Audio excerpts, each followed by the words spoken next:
நடிகர் ரஜினிகாந்த் பிறந்த நாளையொட்டி திருப்பரங்குன்றம் சுப்பிரமணிய சுவாமி கோவிலில் தங்கத்தேர் இழுத்து வழிபாடு செய்த ரஜினி ரசிகர்கள்.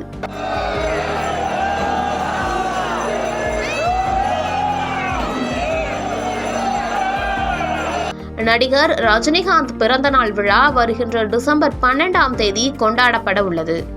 ரஜினிகாந்த் பிறந்த நாள் விழாவினை அவரது ரசிகர்கள் சிறப்பாக கொண்டாடுகின்றனர். இதேபோல் இந்த ஆண்டும் நடிகர் ரஜினிகாந்த் பிறந்த நாளை சிறப்பாக கொண்டாட முடிவு செய்துள்ளனர்.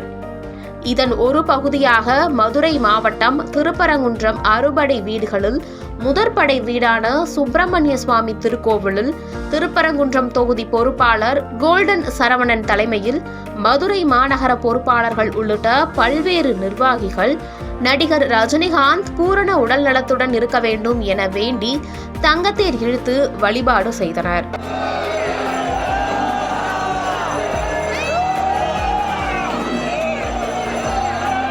அரோஹரா கோஷம் முழங்க தேரை வடம் பிடித்து இழுத்து திருக்கோவில் வளாகத்தில் உள்ள திருவாச்சி மண்டபத்தை சுற்றி வந்து நிறைவு செய்தனர்.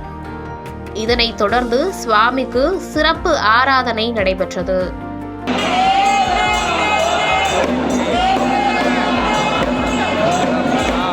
இது பற்றி கருத்து தெரிவித்த ரஜினிகாந்த் ரசிகர்கள், நடிகர் ரஜினிகாந்த் பூரண நலம் பெற வேண்டும் என்பதற்காகவும் அவரது பிறந்த நாள் விழாவை ஒட்டியும் தங்கத்தேர் இழுத்து வழிபாடு செய்வதாக தெரிவித்தனர்.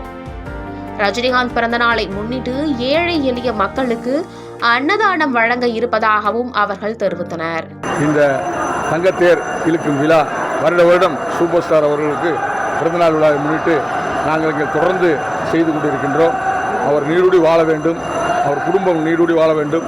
சூப்பர் ஸ்டாரின் அண்ணன் சத்யநாராயண கைக்வாட் அவர் குடும்பமும் நீடூடி வாழ வேண்டும், அண்ணன் சந்திரகாந்த் குடும்பம் நீடூடி வாழ வேண்டும் என்று இங்கு பிரார்த்தனை செய்து காலையிலிருந்து பிரார்த்தனை பண்ணி இரவு 7 மணி அளவிலே இந்த தங்கத்தேர் இழுத்து சூப்பர் ஸ்டார் அவர்களுடைய உடல்நலமும் குடும்பத்தாருடைய உடல்நலமும் வாழ்க பல்லாண்டு வாழ வேண்டும் என்று நாங்கள் பிரார்த்தனை செய்திருக்கிறோம்.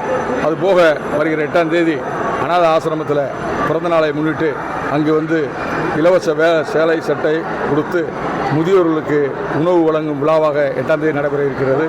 அதுபோன்று வருகிற 12/12 அன்று மதுரை மாநகரும் புறநகரத்திலையும் எல்லா பகுதியிலையுமே வந்து சிறப்பான கோயில் பூஜை நடைபெறுகிறது. அண்ணன் மீனாட்சி அம்மன் கோயில், அன்னை மீனாட்சி அம்மன் கோயிலில் சிறப்பு பிரார்த்தனை நடைபெறுகிறது. பெரியார் சர்ச்சிலே பிரார்த்தனை நடைபெறுகிறது. கோரிப்பாளையம் பள்ளிவாசலில் தொழுகை நடைபெறுகிறது.